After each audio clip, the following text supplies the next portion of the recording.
morning, everyone, and welcome to Inside America's Hottest Brands, our virtual event providing a glimpse within the buzziest companies in business today. I'm Adrienne Pasquarelli, senior reporter at Ad Age, and I'm joined by my co-host, assistant managing editor, EJ Schultz. Hi, EJ. Hey, Adrienne, great to be with you virtually. So we want to get started and kind of set up the event a little bit. Earlier this month on Ad Age, we published America's Hottest Brands, which is our annual list of brands that, as the name suggests, are on fire or basically having a moment leading to massive sales gains or widespread popularity. Like everything in 2020, this year's list was heavily influenced by the coronavirus pandemic, of course, as many of our brands that we selected found ways to excel during these tough times. The list includes brands like Chewy, the online pet supply retailer that took advantage of the rise in pet adoptions. We also had a few people on the list, including Michael Jordan, who is newly relevant 17 years after he stepped off the floor, thanks in part to the ESPN documentary that arrived while the rest of pro sports were on a hiatus.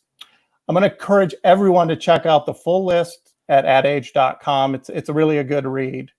But that brings us to today. For the first time, we're going to actually do an event around America's Hottest Brands and bring to you some of the people that really make these brands go, in hopes that you can come away with a few lessons that you can apply for the brands that you work on. And I'm going to turn it over to Adrienne to kind of set up the rest of the day for us. Right. Today, we'll be hearing about how digitally native brands like Headspace and Zoom are using their recent growth during the pandemic as a launchpad for future opportunities. We'll also hear how Tock, a startup restaurant reservation platform, was ahead of the curve in adapting to the new normal and what that means for future ventures. And later, we'll talk to marketers at Clorox, Crocs, and King Arthur Baking Company about how they're adjusting to their new popularity. Thanks, Adrienne. We'll see you back in a little bit. Thank you. Before we get started, I want to remind everyone tuning in to please ask questions on our social feeds, and we'll do our best to get to them before the end of the session. And a special thanks to Loop and Tie for supporting this event. Now, on to our first session. I want to bring aboard two of our guests. Deborah Hyun, who is the VP of Global Marketing at Headspace, and Janine Pelosi, Chief Marketing Officer at Zoom. Hello. Hi, thank you for having us. Hi there. Thanks for being here. Let's get right to it. We don't have a ton of time. So both of your brands obviously are different, operate in different categories, but you guys share some similar traits and I think some similar keys to success. And over the next 20 minutes or so, I kind of want to go over a few of those points. But Janine, I wanted to start with you because I really feel like obviously Zoom is so hot right now. I mean, you're a classic America's Hottest Brands right now.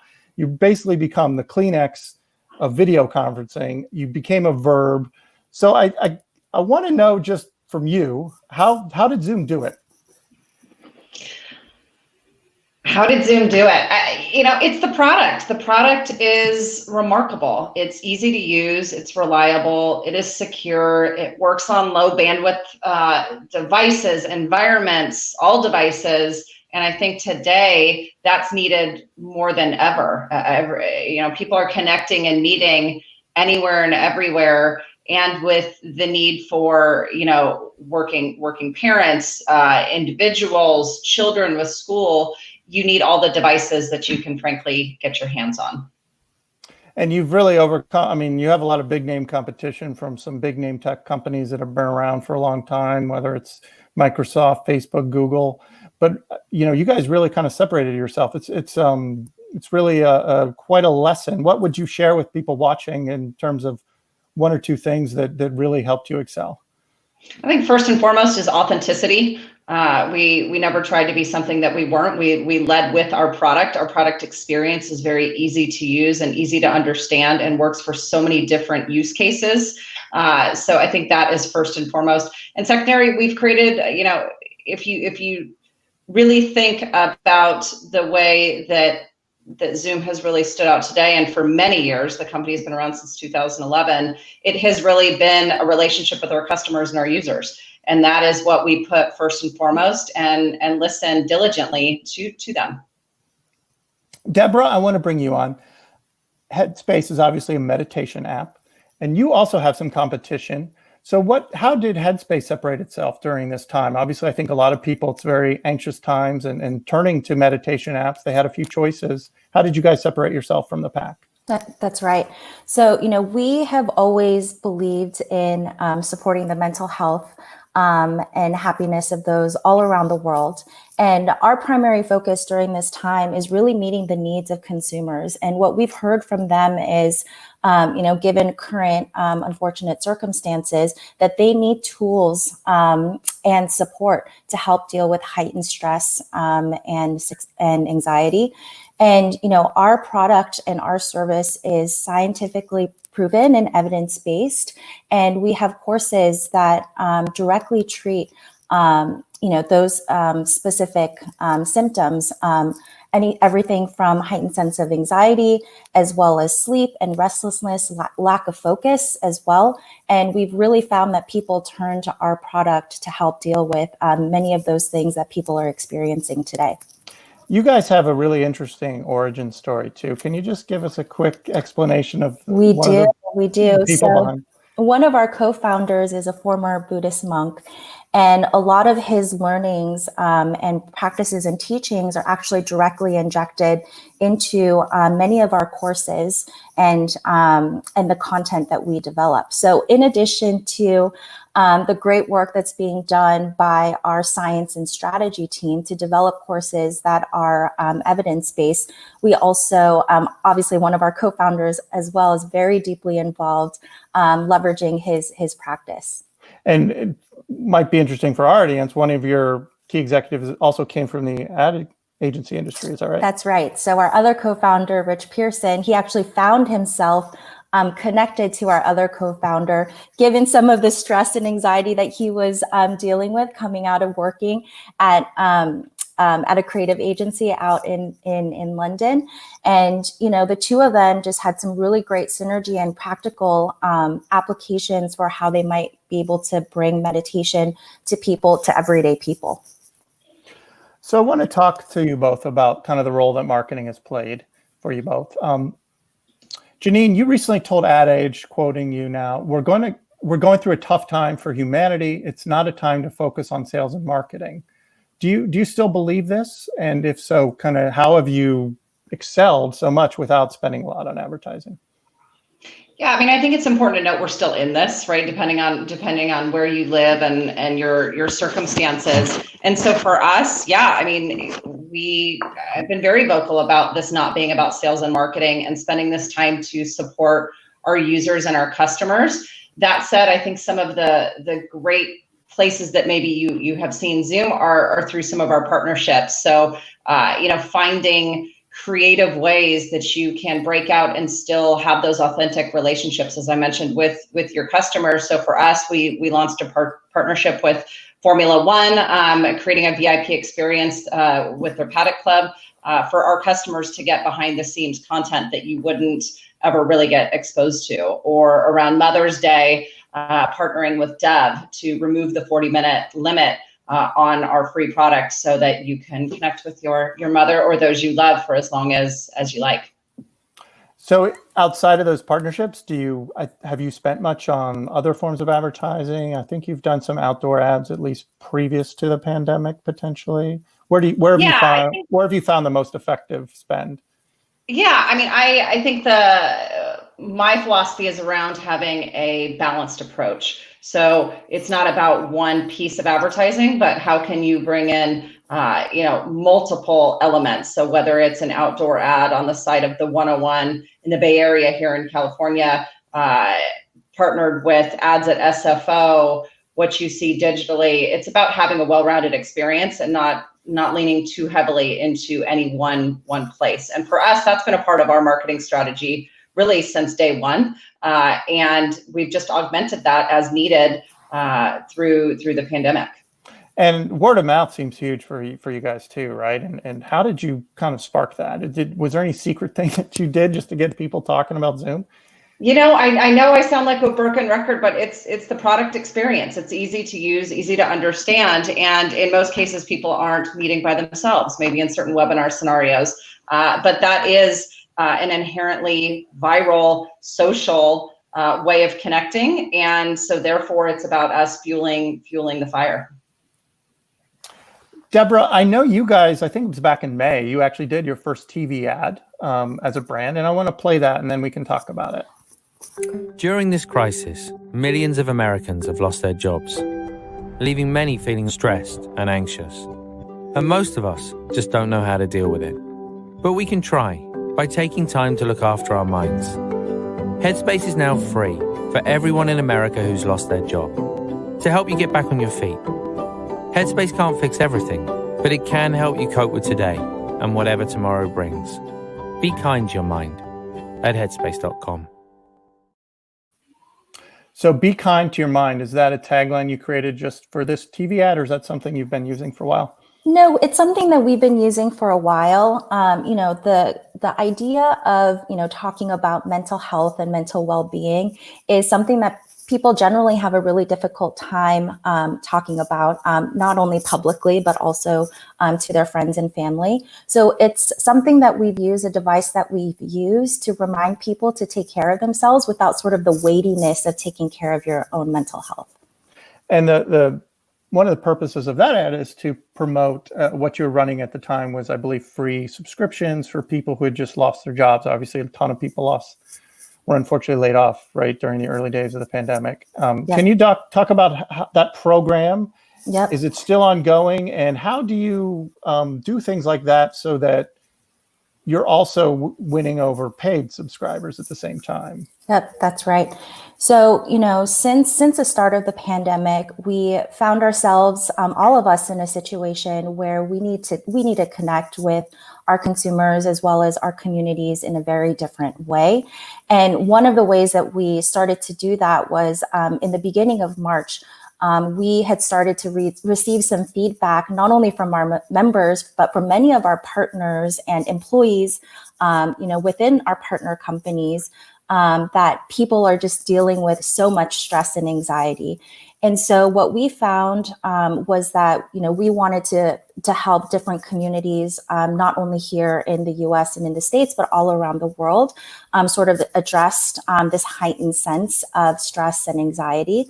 And so we started off by giving frontline workers here in the US, as well as in the UK and eventually in France, free access to our yearly subscription of Headspace.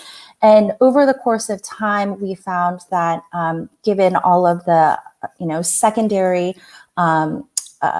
unfortunate challenges related to the pandemic, including things like increased stress, as well as economic and financial burden, that was another added layer and another layer of complexity around how people might be dealing with, the situation that we find ourselves in today.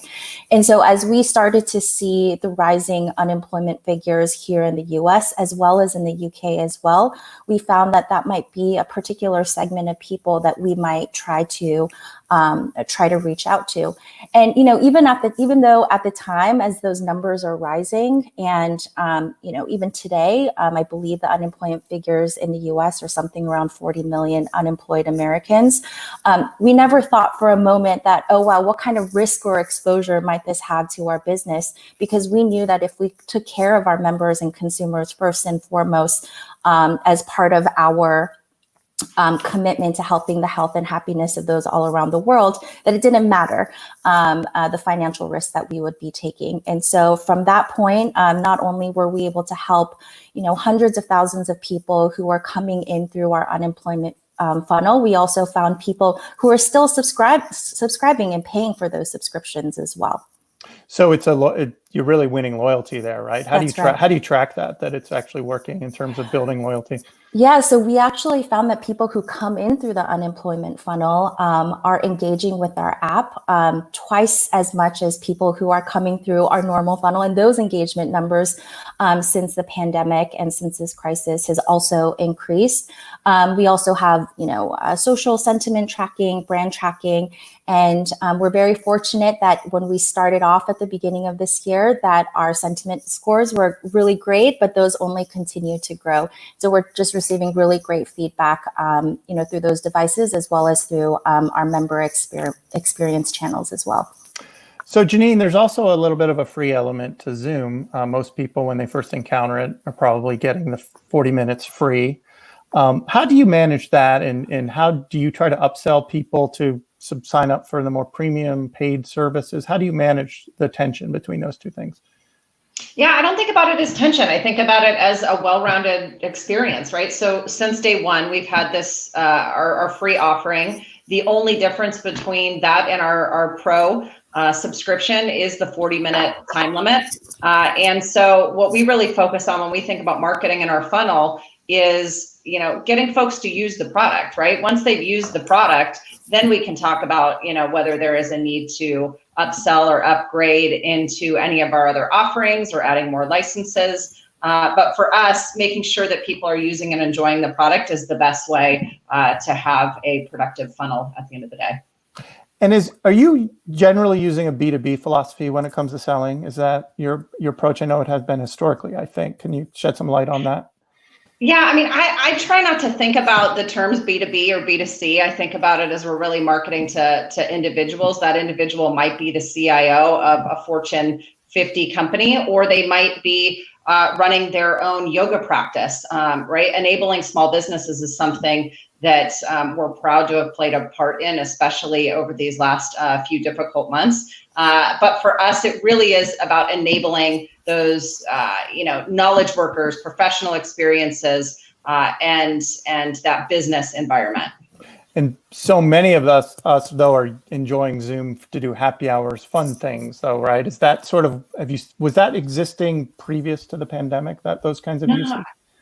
I mean, probably in some small capacity, but these new use cases are something that we have never seen before, obviously, especially in a trending environment of Zoom happy hours and what you're seeing elsewhere. And so, it is really neat to see. And I think, we're proud to be enabling so many people to connect right now. Again, thanks to everyone for watching. Joined by Deborah Hyun, VP of Global Marketing at Headspace, and Janine Pelosi, Chief Marketing Officer at Zoom. Want to give a few quick shout outs to some of our viewers. Alberto is watching, Gabriella, Jared, and a reminder to everyone, if you have questions, please submit them on the social feeds and we'll try to get to them as soon as we can. Shifting gears a little bit, obviously both of your brands are growing really fast, and sometimes with speed comes some challenges, some hurdles along the way. And I want to talk a little bit about that. Janine, obviously there was some coverage around Zoom about security issues. And I think you guys took a very transparent approach when you were dealing with some of these matters. Can you kind of fill us in on your philosophy there? We heard this phrase Zoom bombing, things like that got sort of bandied about in the media. Yeah, absolutely. I think it's important when you are dealing with any difficult situation to lean on kind of who you are, whether that's as a person or as a company. And for us, some of those key values are really about transparency, really, really listening to our customers, and then operating with a sense of urgency. And I think when you combine those three, you're able to make an incredible amount of progress and listen and react quickly. And so for us, to the points made earlier about enabling businesses, we've been in the business of enabling enterprise business communications. And so then when you layer in all of these new use cases, that's where I think we think about different default settings, ensuring that you have your waiting room enabled or that you have passwords on your meetings. Those are things that for certain folks, they don't have an IT person that's going to be managing all of that for them. So for us, yes, it's really about reacting, being transparent, and really, really listening. As the Chief Marketing Officer, how were you routinely called into those meetings? Although it's, security isn't necessarily in your realm, but obviously it affects the brand. What role did you take as a CMO? Absolutely. Leading communications, the way you think about what you're doing and communicating out is incredibly important, whether that is to your customers, any users, and to the broader community, right? That cares and wants to understand what you're doing. So yeah, absolutely. Deborah, Explain to us how you guys scaled up so quickly. I mean, did you have to hire a whole bunch of people? Did you have to, obviously you created some brand new meditations for the times. How did you go about doing that so quickly? What was your secret? So the ad that you just saw took a whole team of people, great marketers and creative folks and brand folks inside the walls of Headspace, or virtual walls of Headspace. But we also had some amazing partners working around the clock globally, from our strategy partner at 21st Century Brands to our creative partner Gut and our production partners Nexus. And we were able to, from start to finish, create those bespoke animations from idea generation all the way to implementation within 3 weeks, which is a feat that even I thought was actually impossible to do. But I think that the time and commitment was born from the idea of making sure that we get this message out there. So, it required us to be, pretty creative in terms of what our creative approach might be. Obviously doing things in illustrations and creating illustrations much easier to do when we're in shutdown versus creating live action content. So this next question comes from a viewer, and it's actually addressed to both of you. We have a little synergy here. The question comes from Josh Fromson on LinkedIn, who says, have you seen any interesting stories of group meditations using Headspace via Zoom?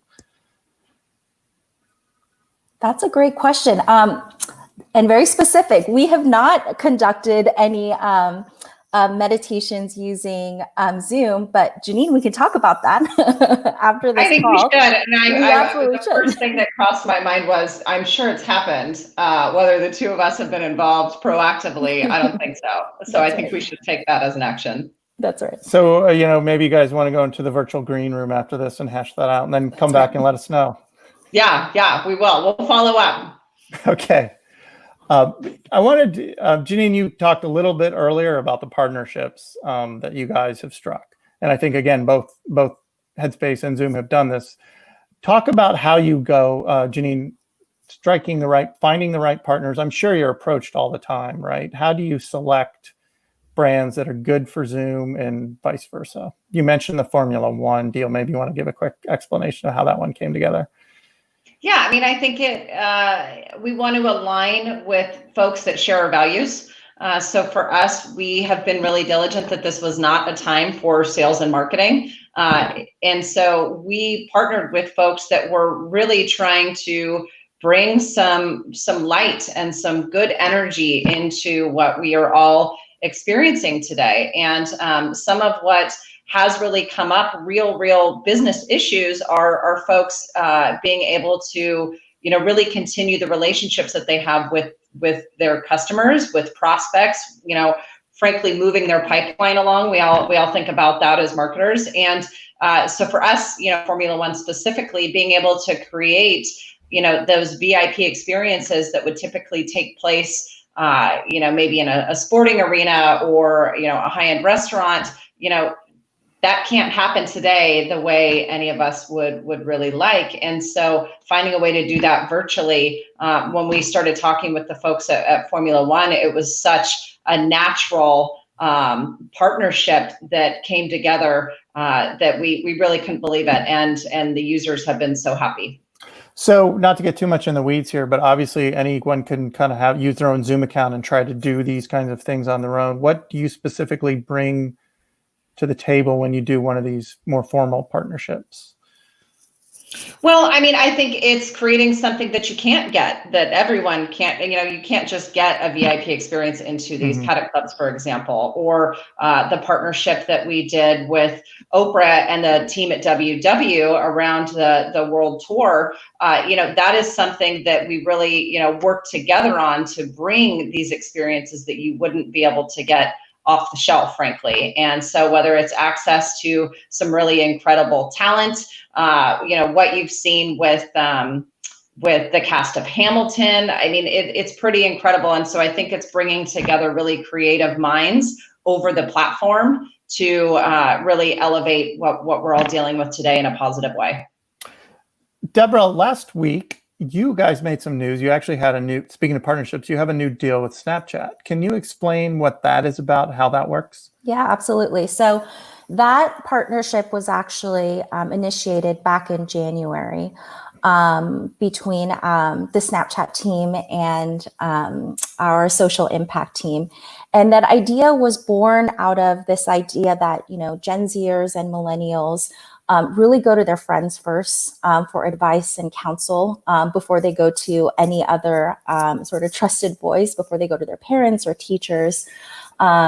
And, we wanted to find a way where we can naturally be a part of the conversation and give people a chance to check in on their friends through what we're calling vibe checks through the mini Snapchat program, as well as sending each other 3 to 5 minute meditations.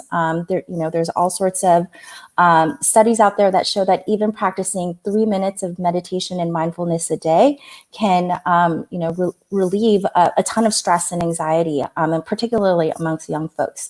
And so, between the two teams had a really great opportunity to get incorporated as part of the Minis program. And now, in 5 different languages, people can send meditations to each other through Snapchat. And so this takes place entirely within Snapchat's ecosystem, right? That's right. Okay, so you even have aged even younger than that. That's right.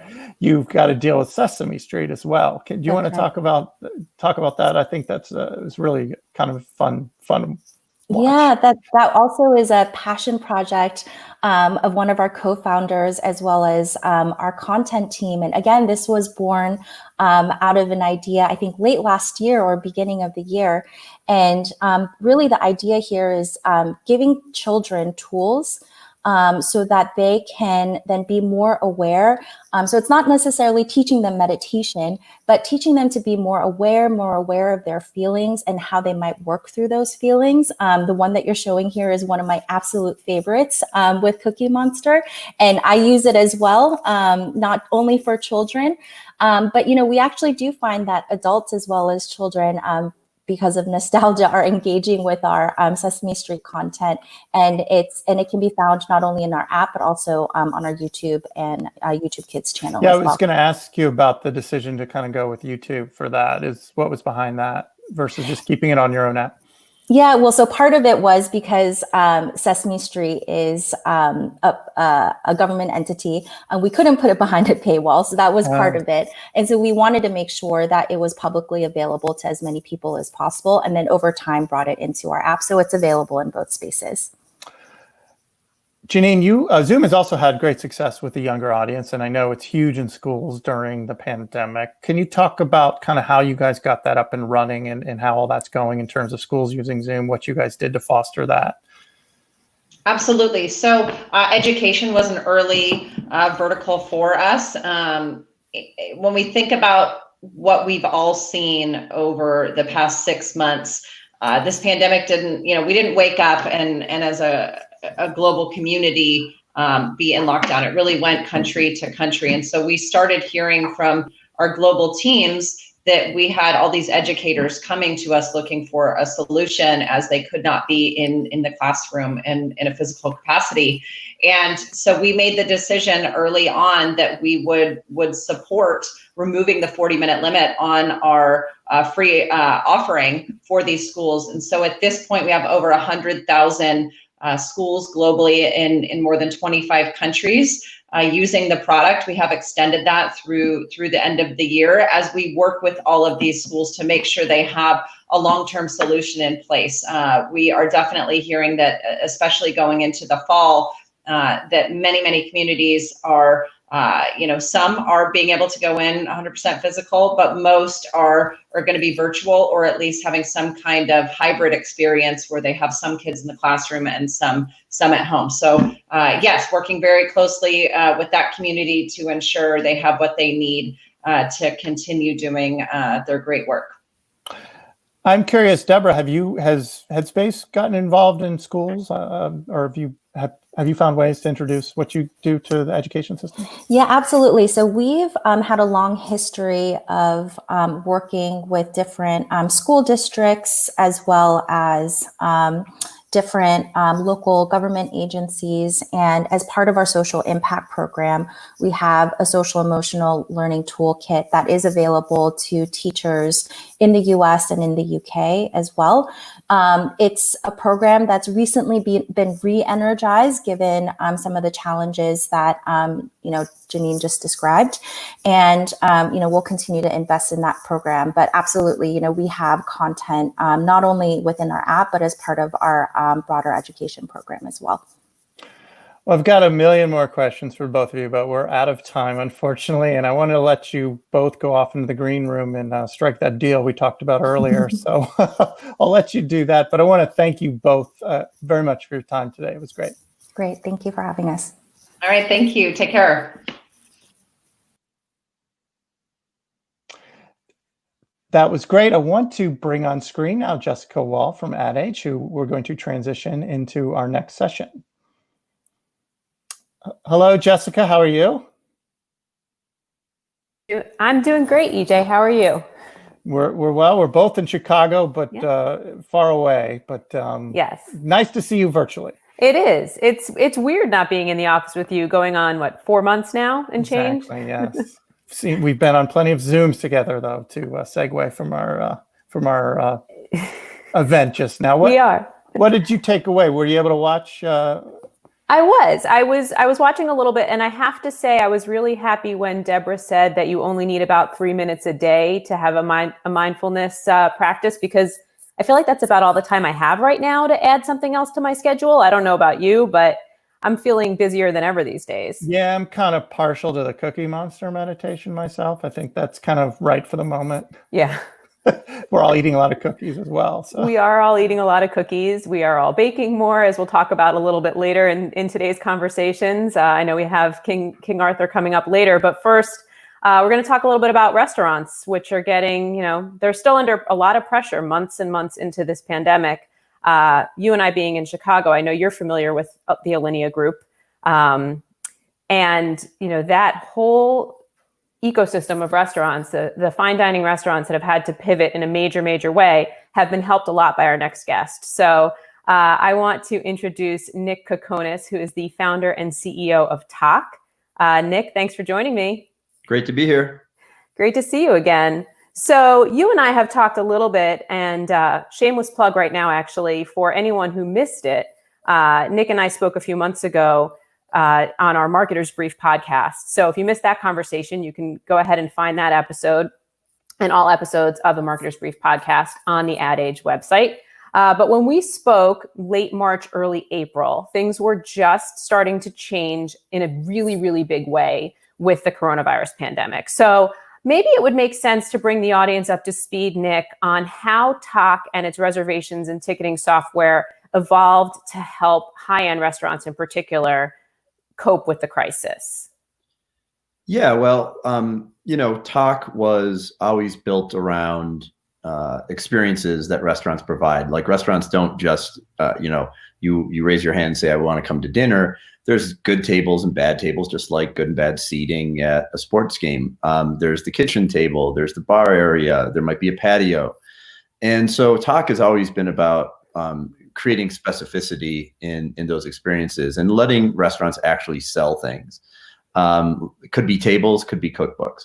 And so in early March, when we saw the reservations in Hong Kong go to zero, and then we saw on the West Coast in Seattle first, those reservations start to plummet, we decided that the only possibility for any restaurant, even the ones that don't typically do it, was carry out in the near term. So we took the data structures that we already had, which meant kitchen pacing and great customer notes and whatnot. And we realized that the third-party delivery apps, your Uber Eats and Grubhubs of the world, DoorDash, they charge 20 to 30% of the sale. And so we restructured our data, and we rapidly built Tock to Go in about a week for the first prototype. And since that time, we charge a flat 3%, much more economical, but we also give a lot of control and tools and a better UX for the consumer, and just a more beautiful experience overall for these restaurants that typically, wouldn't do burgers and wings out the back door. They're doing more elevated dining experiences for pickup. And we've seen unbelievable growth. We've added over 2,000 restaurants since we last spoke, with a team of about 120 people at Tock. And then really it's important work right now because we're not just creating a bridge to the future for these restaurants, but we're getting a lot of people back to work as well. And you mentioned seeing the data coming from Hong Kong. Obviously, Tock has worked with restaurants around the world for years now, and you were a derivatives trader in your former life. How do you think that helped prepare you for the pandemic? What were you looking for in the data that maybe other reservation software systems weren't prepared for? Well, I think that when you're a trader, you look at something that could have maybe a 5% chance of happening, and you go, oh, that's a lot if when it happens, it's hugely impactful. So, the early data, in February coming out of Hong Kong was obviously terrible. And then we saw the same thing in Italy, and as in my mindset, it's like, okay, it could definitely happen here, even while you're getting the messaging publicly that everything's fine and it's not going to happen here. And so, you're just trained to see the world as it is, not as you wish it were. And then I realized very quickly that our business, both on the restaurant side with the Alinea Group, which I co-own with Grant Achatz, and on Tock, where I'm the founder and CEO, both of those could go to zero. So those are existential risks. So you have to start preparing for it. And you mentioned the Alinea Group. Can you talk a little bit about that shift? I saw headlines, obviously being here in Chicago, with people getting carryout from Alinea Group and from Alinea itself, which is something that, a few months ago, I don't think anybody ever would have thought, hey, I can drive my car up to the highest rated restaurant in the entire city and pop my trunk and get dinner for $40. That was a pretty quick pivot. Yeah, we pivoted in 4 or 5 days. So we furloughed everybody, and then we hired back 60% of the people 4 or 5 days later. It became evident that we were going to be closed for a long time, and I felt a profound sense of responsibility to our staff to try to get everyone employed. Obviously, wanted to save the business for the ownership and investors, obviously. But even more than that, there was this and there still is, there's this sort of like doom and gloom vibe around everything. And I was kind of like, well, we're a restaurant built to connect emotionally with our customers. It's not just about feeding people. You can eat at home, you don't need to go to an Alinea experience. But what people needed at that point was comfort food. And so we pivoted very, very quickly to doing, cassoulet and coq au vin and just short rib beef Wellingtons. And I knew the price point needed to be something that was a lot of money. $35 plus some wine and whatnot is a lot of money for carryout, but it's an incredible value for what we were doing. And so we went from just doing a couple hundred a night to, at the peak in May, about 1,250 meals a night out of Alinea alone. And what kinds of results did you ultimately see? You kept it going for a while, and now you've started to reopen to a certain degree. You're having some dine-in guests. We did a pop-up called, we're doing a pop-up called Air, Alinea in Residence. We rented a rooftop in Chicago, and then we sell that experience through Tock. We do patios for Next and Royster and the Aviary. And we have a tiny amount of indoor dining. I'm not much of a fan of doing that in a big way right now. It still seems sort of, foolish. So we've got things really well spaced out. That said, come fall, in the northern parts of the country, the patios are going to go away. The pop-up on the rooftop is going to go away in October probably. And I think we're going to revert only to carryout. We've never stopped doing the carryout. We do 300 or 400 meals every night still. But I think restaurants in general are going to have to go back to the to-go model, just like we saw happen in Los Angeles, unfortunately, where the openings were rolled back almost instantly after they reopened. And that whipsaw is a huge danger for the hospitality industry. It's like you gear up to reopen, and then you have all these protocols on top of it. That's hard to do. It's hard to open a restaurant as it is. And then you layer in safety concerns for both the staff and for consumers, for diners. it means that carryout's here to stay. And I think honestly, we found this new way, not just the Alinea Group, but thousands of restaurants that we work with around the country have found this new category of food that's fascinating, because it is an elevated kind of carryout. And what do you think the future holds for restaurants? It's particularly on the high end side when you talk about restaurant dining rooms not really being able to be open, and definitely not open at full capacity for some time. Is carryout the wave of the future? Yeah, early on I saw an article like a week in and said people are already getting rid of their carryout, from one of the industry websites. And I was like, it's a week, guys. This could be 2 years, unfortunately. So look, you don't want to cook every night. You want to have those professionals do the cooking for you. It tastes better. At the end of the day, like, it's also about having that connection with the restaurant. There's something magical about doing it the right way, opening up that box and seeing something delicious that you can pop in the oven for a few minutes, but get something that's transportive mentally, away, to last year instead of now. And I think that's here to stay. I've told our teams, both at Tock and the Alinea Group, that Tock to go is here to stay. Alinea to go is here to stay, even after we reopen. And has the menu changed much? Because as you mentioned in the beginning, it was sort of a comfort food thing, right? It was still a little bit cool out. Now you've got summer weather. Barbecue now. Barbecue. It's okay. A barbecue kit. It's all pre-cooked, so you don't really need to barbecue. You don't need to be any good. You just need to drop it on the grill and reheat it. So Alinea is doing a backyard barbecue kit. Next is doing a Mexican. We're doing Mexico City is the theme right now, and so we've got some modern Mexican food going out of Next. But I've seen creative restaurants all over the country, from Canless doing a Crab Shack in Seattle, to 7 Reasons doing new menus every week in DC. Just really fascinating to watch and see all of these creative restaurants.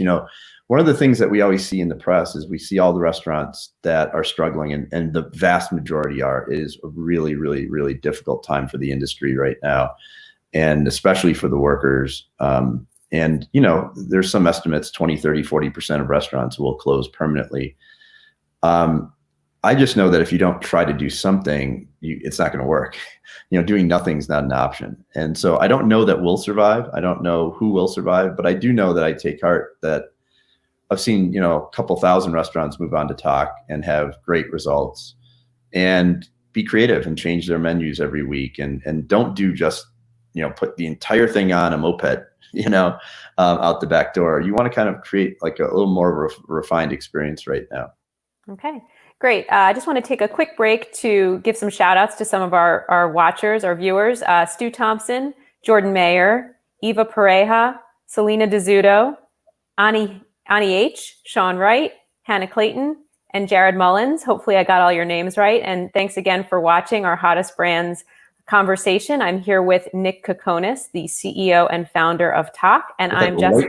Going through my head right now. And I'm Jessica Wall, the food reporter here at Ad Age. So Nick, I wanted to take a step back and talk a little bit about the behind the scenes work that Tock had to do to get your restaurants as well as your clients' restaurants ready to switch to things like carryout. This was not part of the software, the ticketing and reservation software. That wasn't something you already had going on the back end. That's correct. So can you talk a little bit about how that came together, particularly in a matter of days, really? Yeah, we recognized very quickly that our reservations, which is how we make money, we're a SaaS product, and then we sell tickets and we make some money on the processing of that transaction. We realized that if reservations go to zero, if events go to zero, if tasting menus go to zero, and there are no reservations, we can't charge for a product that no one's using. And so we had a company that last year grew 350% by most metrics. We were about to close a round of financing at a much higher valuation. Everything was in great shape in January and February. And when this started, we quickly realized that this could go to zero. In fact, we started watching it go to zero. And so in talking to the Canless brothers out in Seattle, and they were like, we're going to have to do carry out, and realizing that the Alinea Group was going to do the same, we Jeff Kaplan, our COO, quickly kind of said, hey, we should just build the to-go thing. Like, we have the same data structures, we have the same ability to do this. And we have the ability to very easily, like, take kitchen pacing and overlay it in a way that the third-party delivery apps cannot. So we got a team of, engineers and designers together, and we said all of the usual prototyping is out the window. We're going to do this really, really quickly and test it, kind of building the airplane while it flies, sort of thing. And we did that. And 6 days later, we had the first prototypes of it. And then ever since then, over the last 3 months, we have built, improved, iterated. I mean, every week we have 2 or 3 updates that go out. We have contactless payment and contactless ordering now for the patios. It's been a time of incredible innovation for the company. We've hired 22 people in the last 8 weeks, which is about 18% of our workforce is brand new. I couldn't tell you what they look like other than on a Zoom call. But the entire team has come together in an extraordinary way to both innovate for the industry, and then obviously the industry has reciprocated and understood that we have built the best-in-class product. Do you find the clients that are coming to you now on the restaurant side are ones that maybe wouldn't have even considered Tock before if they were doing things on their own, or even, right, you have fast food restaurants now that are part of the Tock client group? Oh yeah, our goal was always to start on the high end and work our way down towards the middle. It's harder to innovate and provide an ROI for those really, really high-end successful restaurants that are high touch, want great hospitality, great CRM, like all the things that other industries expect. The hospitality industry kind of settled for, kind of garbage software for a long time. And as soon as we started offering this flat 3% Tock to Go, what happened is that big restaurant groups from LA to New York had no other real choice at that point. And these are restaurant groups that we had been trying to sell into to get them to move off OpenTable, to get them to move off Resy. And they would look at our product and go, wow, that's a lot there. And it's amazing, but we're comfortable, we're doing okay. And if you couldn't make money in 2019 in a restaurant, you had no business being in the business, because 2019 was boom time. So people weren't really making change then. Now what's happened is that once they got on Tock to Go is just built into Tock. It's got all of the other features for events, for ordinary reservations, for prefix reservations, for selling wine pairings and cookbooks and all of these things. It's like Shopify for restaurants. And so we've converted hundreds and hundreds and hundreds of restaurants, big groups, from giant ski resorts to one of the biggest restaurants groups in LA to the biggest restaurant group in DC. So we're getting everything from, upper end fast casual all the way through Michelin 3 stars around the world. We're in 28 countries right now. And I want to talk a little bit about the non-restaurant clients that you've brought on board during all of this. Things that people didn't need reservations for before are now becoming reservation events. What kinds of clients have you brought on board during the pandemic that maybe Tock wouldn't have been part of their thought process before? Yeah, I mean, one of my things was always like, Tock is really dynamic and variable pricing for a time slotted business. So it doesn't sound very sexy, but it means basically like your dentist should cost less on a Tuesday than a Saturday. So there are so many businesses in the world that have time slots and should price those accordingly. In this case, we have customers ranging from automobile dealerships that, they found that people weren't coming in to browse cars, but yet they still wanted to do a test drive, but they didn't feel comfortable. So now we have a couple car dealerships that are testing out very successfully, where you can book a test drive for free, of course, on Tock. And they've seen growth go way up in the number of people that are doing test drives. Because at the end of the day, everybody lives on one of these, and they sit in their pajamas at night and they go like, hey, I want to book that. And I want to know that when I go there, I'm going to be well taken care of very quickly and safely right now. So we launched Tock for farms and ranches called Pasture and Purveyors. So we are connecting those great farmers and great ranchers that normally sell to restaurants directly to consumers. which is a lifeline for them, because you have to remember that if restaurants go out of business, all of the supply chain below that goes out of business. And there are so many independent farms here.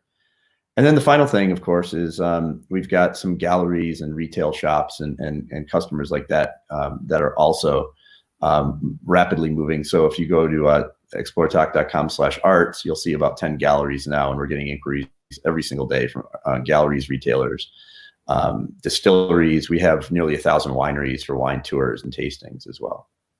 So if we can't go out and eat, at least we can have a little bit of have some wine, maybe have some beer, know that it's not going to be too crowded. It's going to be outdoors in a lot of cases, right? So you feel a little bit more comfortable making that kind of reservation than maybe people feel making a restaurant reservation. Yeah, and I actually think that stuff is here to stay. And it's here to stay primarily because it takes away uncertainty. Yeah. When you think about the uncertainty for the restaurant industry, though, they're still dealing with the possibility of dining rooms being at 25% capacity for an extended period of time.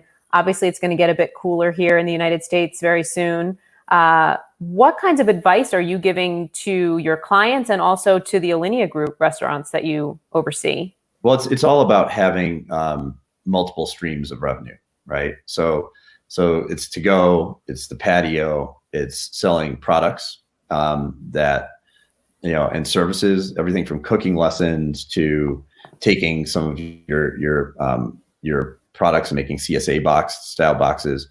It's just about getting creative and creating great experiences for people. We can see that every time we change what's offered for the week or every 2 weeks for the Alinea Group, or we see restaurants around the country that create these really unique experiences.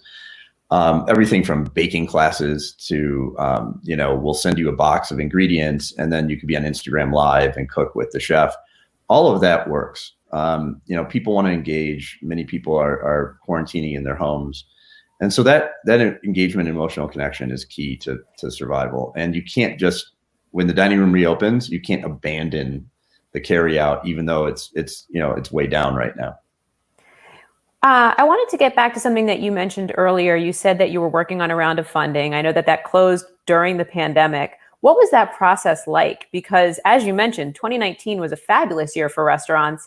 And then here you are going out to get financing at a time when restaurants are struggling more than they ever have. Well, the true story there is that John Shulkin from Valor Siren Ventures and I were locked horns in negotiating over some valuation stuff in February. And I had a multitude of investors and VCs that wanted to invest in Tock.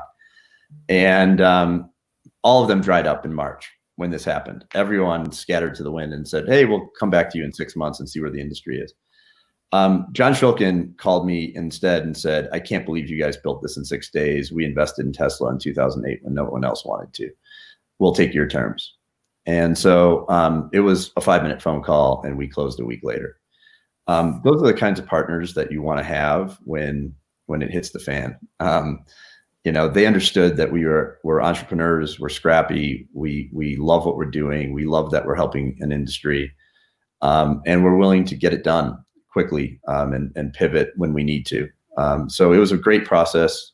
Since then, it's been great working with that team, and we're very fortunate to have them as a partner.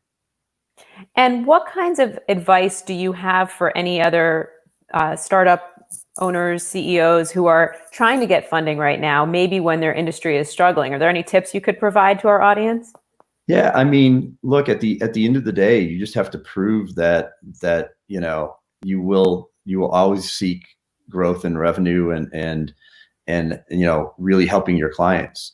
All I need to show people to show that Tock works is not a fancy marketing scheme or advertisement. I can just go down a list of hundreds and hundreds of emails we get from our clients who are our greatest salespeople. So if you have clients, show them to the potential investors, and that's what they want to see at the end of the day. Okay. And we have a question from LinkedIn. We touched on this a little bit when you mentioned Instagram, but one of our viewers wants to know if you would partner with Zoom, which was one of our speakers earlier this morning, for high-end private dining. Is that something that you think Tock might be able to pull off for some restaurants? Well, like I said with the Instagram Live thing, we have people offering everything from cooking lessons to simultaneous dinner parties and all of that. So sure, we love Zoom. I use Zoom every day. Speaking of a company that, took something that everyone thought already existed and made it incredibly better. And so, yeah, of course. And you mentioned Introduction. yeah, we'll make an introduction in the green room. You mentioned that you'd hired 22 people during COVID. What was it like going through the interview process with somebody who you couldn't meet in person? Weird. I generally let the people interview me because I'm kind of one of the last steps in the process. So I'm always there to try to give them a color and let them self-select in. And at the end of the day, it's a very strange time to be hiring people, but at the same time, you have a lot of people applying, a lot of people that want to work for an innovative, growing company right now. All right. Well, we'll let you get back to it. Again, Nick Kokonas, the founder and CEO of Tock. Thanks for joining me for Hottest Brands conversation. Thanks. And now I'm going to bring in my colleague, Adrienne Pasquarelli. Welcome back, Adrienne. Hi, Jessica. And you are going to take care of our final panel. But before you do that, I was curious, which of the hottest brands have you used the most during the pandemic? Well, I would like to say Headspace, or certainly my 9-year-old is always talking about Headspace, but I think probably just from all the meetings we've had, it would be Zoom. But I wanted to mention too that Tock is so interesting for the potential that it's bringing to these other areas of retail. We had our conference a few weeks ago, and we talked a lot about what brands are doing to avoid crowding in brick and mortar environments, and how platforms like that could come in handy with dressing room appointments or shopping appointments. It feels like it's an essential, these kinds of things are an essential for retail in the age of social distancing. I think so. I mean, I feel a lot more comfortable when I know if I'm going somewhere that I have an appointment, that it's not going to be too crowded. I haven't been in a dressing room. Well, I don't really want to be trying any clothes on right now, but I haven't been in a dressing room in a long time. And I think it'll be a long time before I get back into one. But if you think about it, I mean, that kind of thing would definitely come in handy. Absolutely. Speaking of trying new things, our next session is all about how existing brands found new popularity during the pandemic. A year ago, we couldn't have predicted the surging demand for bags of flour and Clorox wipes, yet the coronavirus changed all of that. Suddenly, products like disinfecting wipes, baking supplies, and comfortable clogs were all in high demand as consumers stocked up on essentials. We'll talk to the makers of such products and hear how they've used their newfound fame to expand their operations and plan for the future. Let's meet our panelists. We have Heidi Cooley, Head of Global Marketing at Crocs. Hi, nice to meet you guys. Thanks for having us today. We have Stacy Greer, Senior Vice President and Chief Marketing Officer at Clorox. Hi. And we have Bill Tyne, Vice President of Marketing at King Arthur Baking Company. Hi, thanks for having me. Thank you all so much for joining us today. I want to remind everyone tuning in to please feel free to ask questions on our social feeds, and we'll do our best to get to them at the end of the session. So I wanted to start by kind of taking a look back at the early days of the pandemic. I was hoping you could each tell us about that moment when you realized that the products you were making were essentially flying off the shelves. Heidi, why don't you start? Yeah, sure, absolutely. So I have to start by saying, like many of my colleagues here today, we believe our success at Crocs over the past few months is actually the result of years of incredible brand transformation that my team has led all over the world. Yet, as I think about what is our single most important enabler, I would say it's our ability to create a culture that is consumer first. We are a brand that listens and actually responds to what our consumer is interested in and what they're asking of us. Over the last few months, we've built an incredibly strong muscle of what we call authentic responsive marketing. So what started as actions a few years ago when graduating seniors would ask us how many retweets it may take to send an entire graduating class a pair of white classics, well, that's turned into actually our most impressive campaign to date. So to answer your question, at the onset of the crisis, Crocs started to hear from our fans. We started to hear from healthcare workers, their families, their friends, that they needed safe, comfortable, easy to clean, and easy on and off footwear. They needed Crocs. And within 5 days, including the weekend of the first social media mentioned, our brand launched what we called Free Pair for Healthcare. And this initiative was rooted in a commitment that we would fulfill and ship tens of thousands of pairs of shoes a day to those on the front lines. And over 45 days, we donated 860,000 pairs of shoes globally, valued at nearly $40 million. And like a lot of the conversations happening throughout today, for many of us, we drove this incredible demand through organic means. So we drove 8 billion impressions around this initiative, drove our highest brand search demand in 5 years by leveraging channels such as public relations, social, and authentic celebrity partnerships. So we far exceeded many of our expectations, especially because our only intent was to do the right thing for those that were on the front lines of COVID.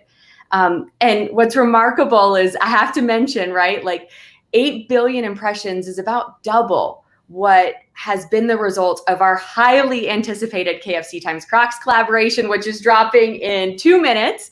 And I think that's the essence of what our brand does. We listen, we respond, we have a love for disruption and surprising, delighting our fans. And it's collaborations and consumer moments that have continued to drive our brand momentum amidst this pandemic. Now, Stacey, you've seen a lot of momentum as well with Clorox. I mean, people were looking for the wipes even before a lot of the shutdowns occurred. Tell us about when you realized that you had such demand for your product, and maybe you could talk a little bit about maintaining production to meet that demand. Absolutely. I had a personal experience. I was on a plane at the end of February. I always carry wipes with me on a plane. And I was using wipes, and the people around me asked if they could have one. And that was my personal moment of knowing this is going to be an amazing time for us, and that we're going to really have to step up and help people. We obviously have relationships with healthcare facilities as well as the CDC Foundation. So when we saw the pandemic starting, we started ramping up production right away. And what that meant was we actually had to make fewer products so that we could run the lines more continuously. Over the course of time, we've been able to make about 40% more disinfecting product, which was a remarkable feat in a very short period of time. And we've been able to drop product at retailers every day. Now, I know it's still hard to find because it gets consumed pretty quickly, but we've been able to really ramp up production to try to meet 500% increase in demand. Wow. Now, Bill, you also saw demand increase, but for a different reason. I think we saw a lot of new bakers or existing bakers out of flour. Tell us about how you handled that demand. Yeah, definitely. It definitely surged early on, and because of the timing in early March, we actually had a lot of inventory built up for the Easter holiday. So we actually saw the first part of demand show up in our content and engagement with consumers. Our website's a major baking content part, and we saw millions of people, a huge increase in people coming to our website, particularly for sourdough recipes. We also have 2 programs out there. One is what we call Bake for Good Kids, which is a program that teaches people in schools, usually elementary school age. And we had this huge influx of demand for online learning for students that were being sent home to homeschool. And then finally, we have a Baker's Hotline. It's a free hotline that people can call 7 days a week and get advice. And as you said, like with a lot of people just jumping into baking for the first time, or some people that have baked a little bit, but all of a sudden jumping into sourdough bread baking, something that feels a little more challenging. We had this huge influx of people calling our hotline as well as reaching out to us on social. So we saw this influx in demand early on with our content. Eventually, we also saw it on the shelf. And I think just in this past June, we were almost 300% over our normal sales. And so the demand certainly caught up, and the shelf sets as people have regularly seen, are in and out of stock. But our early signals were definitely from the consumers baking. Now, with a 300% increase, how are you handling production to meet that? I mean, you couldn't have expected it when you were first forging those supply chains. Yeah, it's a great question. The operations team has just done an amazing job. We've quickly ramped up additional shifts with our milling partners. Fortunately for us, milling is actually doesn't have a lot of intensity in terms of people in the mill. And so unlike some other food manufacturing where people are in tighter quarters, there are very few people in a flour mill. So we were able to ramp up, keeping really great social distancing, as well as committing to the partners for long-term demand. And so that's one of the things that we've seen. We have a very close connection to our consumer, and we're able to survey them and to see that they're actually baking versus just stockpiling. And that allowed us to really commit to long-term increases in production. And the flour mills, as well as our other baking product manufacturers, have really stepped up and partnered with us. Now, I wanted to see if anyone had anything to say on new products, if the new popularity of their brands helped instigate any new products that might not have been in the pipeline before, or just as a result of so much popularity. Heidi, is there anything you guys have introduced at Crocs, the KFC collection aside, as a result of some of this new popularity you've seen? Yeah, so collaborations aside, not necessarily a new introduction, but as you guys have identified, our most important product is our icon. It has been named the It Shoe of COVID, and we're converting new fans to our brand every single day. Yet what's actually accelerated are Jibbitz. I'm going to show you guys on my screen. Hopefully you can see my shoe. But what fans have coined now is #fully-loaded. We're seeing consumers work extremely hard to fill all 26 holes, and they love sharing their creations with us. So a little bit unexpected was the acceleration of Jibbitz as the ultimate form of self-expression. I wasn't familiar with Jibbitz. That's interesting. And that seems like it's something that could lead to like other brand collaborations too for different Jibbitz. Exactly. Besides smelling fried chicken. Now, and Bill, you guys introduced something new very recently, a 3-pound bag of flour. Is that right? It is, although I want to go back to the Jibbitz and get some of those for my Crocs. But yeah, we introduced the 3-pound bag. Partly because of the demand, and we needed to come up with ways to increase our just overall capability. One of the biggest parts of our supply chain that's constrained are the packing lines, and 5-pound bags of flour can only be produced in so many mills. And one of our partners had a 3-pound pouch line that was being used for something else, and we worked with them to quickly ramp up that type of packaging for flour, which we hadn't done before. Amazingly enough, we were able to do that within 4 weeks, which included the design process, sourcing the substrate, the packaging substrate, getting it to the mill and having them pack it up. And so that was a quick turnaround where we were able to produce probably about 1 million units as a way to increase our demand. We're only selling that direct to consumer on our website because we wanted to keep the 5-pound bags directed to the grocery retailers. And Stacy, instead of introducing new products, you're having more of a laser focus on those things that are selling, like the wipes, and increasing production there. That's right. That's right. So instead of having a more diverse portfolio, we've narrowed the portfolio so that we can really run the lines more continuously and not stop them to produce a different shift.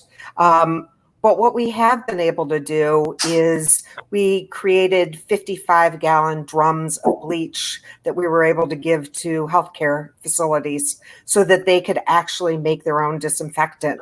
So I think it is an invention of sorts. Certainly we had never done that before, and it's led to us being able to get far more product into healthcare. If you're just joining us, I'm Adrienne Pasquarelli with Ad Age. I'm joined by Heidi Cooley of Crocs, Stacy Greer of Clorox, and Bill Tyne of King Arthur Baking Company. I'd like to say a quick hello to those tuning in. We have Isaac Wanzama, Mihak Sanani, Driana Ashton, and Joshua Aylen. Thank you guys for watching. Now, Bill, you mentioned something a little bit about direct to consumer and having a relationship with your consumer. I was wondering if that's something that you guys are looking toward, to be less reliant on wholesale channels, for example. Has the pandemic resulted in any of you guys pursuing more of a relationship directly with consumers, selling directly to them? We've been selling directly for quite a long time. We're a 230-year-old company, so sometimes it takes us a while to move. But selling online was something we moved on pretty early. We had a commercial shop site website in 1996, and have built that up as somewhat of a unique approach in terms of the consumer packaged good industry. We actually have probably 1,000 SKUs online, all sorts of baking SKUs and some specialty SKUs that you might not find in retail stores. And so for us, it's a very good complement to what we offer in outside retailers. We're building up e-commerce, but both Amazon, Target.com, Walmart.com, as well as our own direct. But our direct is somewhat of a complementary approach. And Stacy, what about Clorox? Are you doing direct outreach to your customers at all? We're really focused on getting supply to the retailers. I think that's where people expect to find us, and that's where people want to find us. And so we're really working hard at focusing on getting product to retail rather than selling direct to consumer. Let's talk a little bit about marketing. Because your products were so popular during the pandemic, I'm wondering if you were able to pull back on marketing at all, maybe save a little in the process. Stacy, did Clorox pull back on marketing at all? No, we didn't actually. We maintained our spend, and we think of marketing and communications as brand building, not just selling. So we spent that time and money really building out our relationship with consumers, whether it was education on how to use bleach for disinfecting, or a partnership we did with Nextdoor that helped people reach out to other people in their neighborhood where they could get food and cleaning supplies as other people shop for them.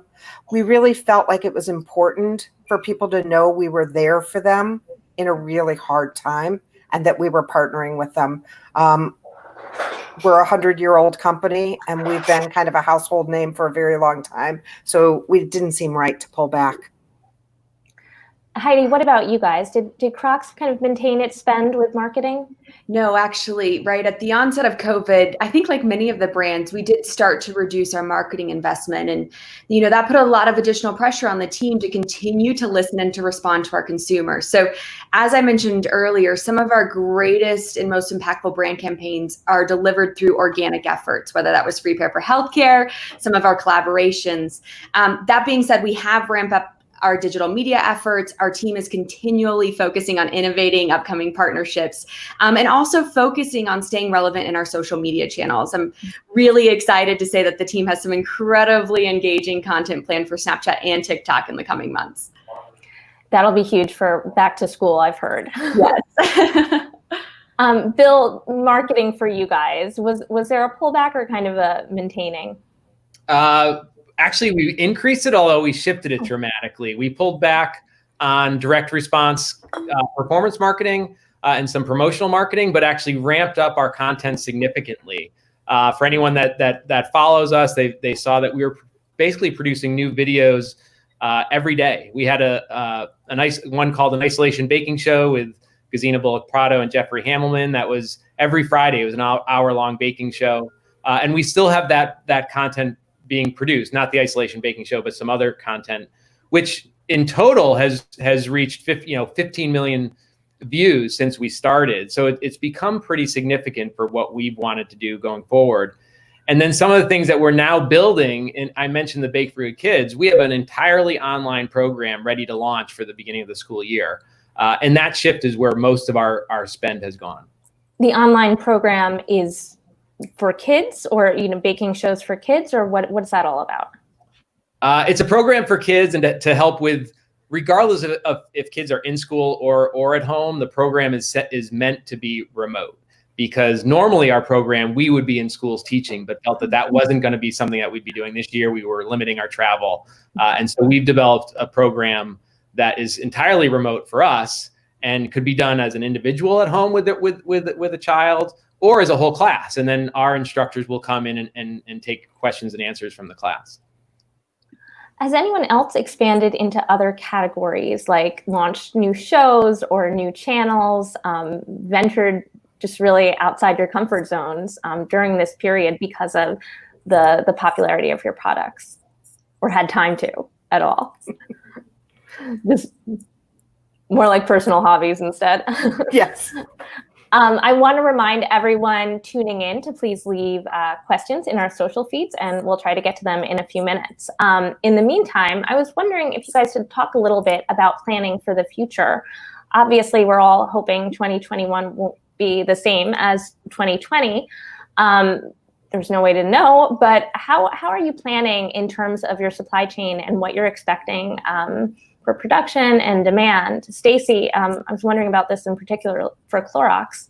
Yeah. So we believe that people have adopted new behaviors and new beliefs around COVID, and that those beliefs and behaviors are going to stay. I mean, if you think about how you now enter your house and how you wipe things down, those are behaviors we think are going to be long-term. So we will continue to invest in increasing our supply to meet what we expect to be increasing demand over time. I mean, nobody can say for certain, but we're looking at partnerships with an Uber and United because we believe that people are going to want to feel some degree of safety and control as they go back into the world and start to travel and get into cars and go to work.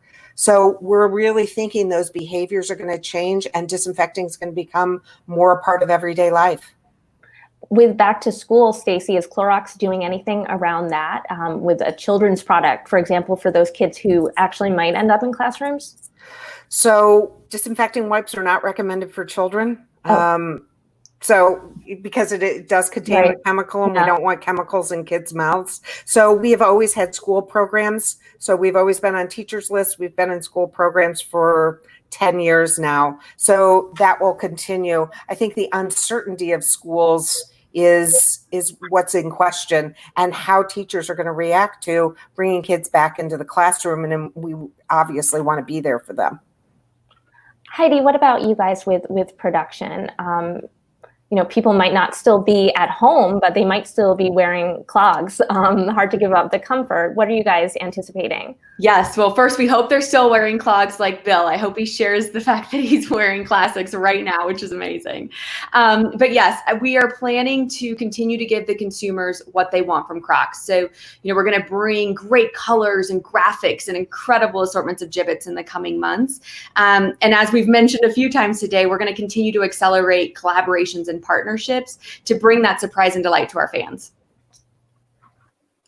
And Bill, planning for the future? So just a little product placement. Okay. The KFC thing sounds amazing, but the smell of a baguette would just blow the doors off. So love the Crocs. So yeah, it'll be an interesting year ahead. We're definitely planning to. We've ramped up production and have a long-term ramp up continuing through the year, because we want to make sure that particularly the grocery retailers that are going to be promoting baking, as it's become like the new national pastime, it feels like, that we can supply them and supply the consumers with what they're looking for. So we're all in on making sure that we can meet demand where it is. And any bets on the next big product trends? I know, Heidi, you had some thoughts on that, kind of bridging after the popularity of the strawberry printed clogs from earlier this spring. Yes, well, I have to start by saying it's an incredible compliment that you're asking Crocs about upcoming fashion trends. So we've come a long ways as a brand. Yes. To your point, back in May, the strategist asked the question, why is every stylish woman on Instagram suddenly wearing strawberry Crocs? What I can tell you is we have an incredible design team headed up by Lucy Thornley. They have an innate ability to align style forecasts and trends to actual interest of our consumers. So if you're looking for some early insights about what's to come, I can tell you that dyes will continue to be reimagined. Think tie dyes and incredible marble prints. Plus, drafting from strawberries, 90 nostalgia, close to my heart, will continue. The team's telling me into next year. So be on the lookout for cherries and daisies, which will definitely take us all back. Well, I think we have time for just one more question. I wanted to ask you guys about hiring, where you're focusing your resources when it comes to building talent and kind of planning ahead. This kind of goes back to the earlier talk about ramping up production and those kinds of things. What areas are you guys investing in? Is marketing there? Is in production, operations? Where are you focusing? So we're continuing to bring people in, data people in. So we've got a tremendous investment in data and ability to personalize for people. So that's been our biggest area of investment. But across the board, I mean, we're bringing in people who do content, strategists who are thinking about it. Our in-house agency is hiring. So we're really bringing it across the board, but I'd say data is our largest focus. Bill? Yeah, so we out of all this, kind of crazy time we're in, we actually also decided to rebrand, and we're now King Arthur Baking Company as a clear signal that we're focused on baking for the foreseeable future. And so what we're going to be doing is launching a lot of new products in the baking aisle, and so we're building up our operations and production team as well as our brand team. But I would agree with Stacy in terms of bringing on people with data and analytics background. We have hired actually a number of people in the last month and are going through the transition of onboarding them remotely. And so we expect to really see a lot of growth through a number of areas in our company. The remote onboarding process. Nick was talking about that a bit as well. Heidi, is that something you guys are also going through? It is. We too are hiring, definitely focused on digital and social first kind of roles. But onboarding has proven to be a little bit challenging as we're all working remote, but definitely working through it for sure. And we have one audience question that I think we have time for. What new habits and practices have your marketing organizations adopted during COVID that you think will stick with you even once the pandemic has ended? This is from Kate on LinkedIn. Does anyone want to take a quick stab at that? Yeah, I would say we have done a much better job of prioritizing the most important work and stopping doing the things that you do every day because you've done it forever. And so I think people are just getting much more done than they ever have before. I think the other piece is people are just staying more connected with their teams. Surprisingly, I think people are taking the early part of every meeting just to have a personal discussion and see how people are doing. And I hope that continues. And on that note, I think that's a great time to end because we are out of time, and hopefully we'll all continue with these personal connections. Now I feel bad we didn't have any personal connection at the beginning of this session. But thank you guys so much for joining us, Heidi, Stacy, and Bill. I really appreciate your taking the time. Thank you so much. Thank you. Thank you. Nice to meet all of you. And I think we have time to bring back EJ Schultz and Jessica Wall, who are waiting in the wings to recap some of what we saw for the last few sessions. We heard some really interesting things today, right, guys? Yeah, I was jotting a few notes, like hopefully our viewers were. I think partnerships is obviously one huge theme. I think that really everyone seems to be reaching out to, especially maybe it's during this time, right? Figuring out what other brands you can align with. Obviously, Zoom mentioned their Formula One deal, Crocs and KFC. By the way, Jess, can you explain these Crocs KFC things? I can. People are in line for them as we speak. I think they went on sale right at noon Eastern time today. But this was something that was announced before the pandemic, and people were going gaga over them then, but they were delayed a few months. I guess they waited until things calmed down a little bit.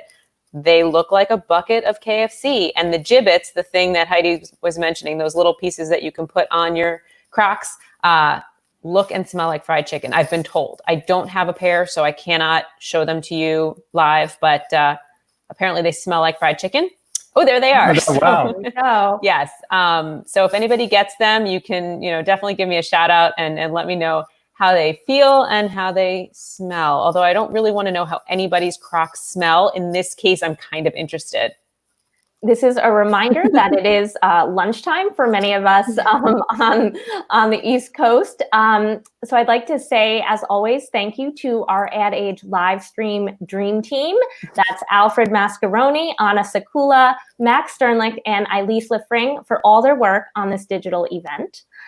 Special thanks to Loop and Tie for lending its support as well. Please continue to check adage.com for our ongoing brand coverage. We'll also have a Hottest Brand Conference recap on our Marketers Brief podcast tomorrow, where you'll hear Jessica, EJ, and I kind of just going deeper into some of what we heard today. I want to also remind everyone that the deadline to nominate someone for our upcoming 40 Under 40 section is next week, August 5th. So get those rising stars in there. Thank you all for tuning in, and stay cool this summer.